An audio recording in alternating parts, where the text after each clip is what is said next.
Ty tě to neulítí, Dana. Hezky přijde.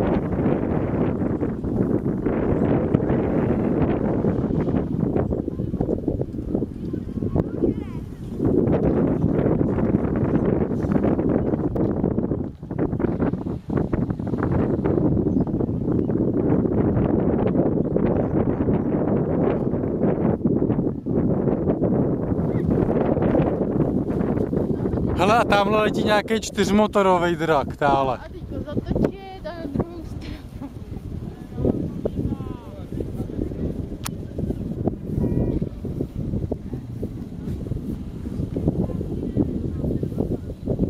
Ten se úplně ztratil.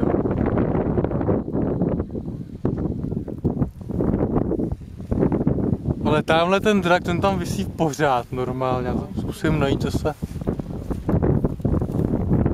Jo, tadyhle je. To je fakt takový orbitální drak. To je no, to je vyloženě to ISS.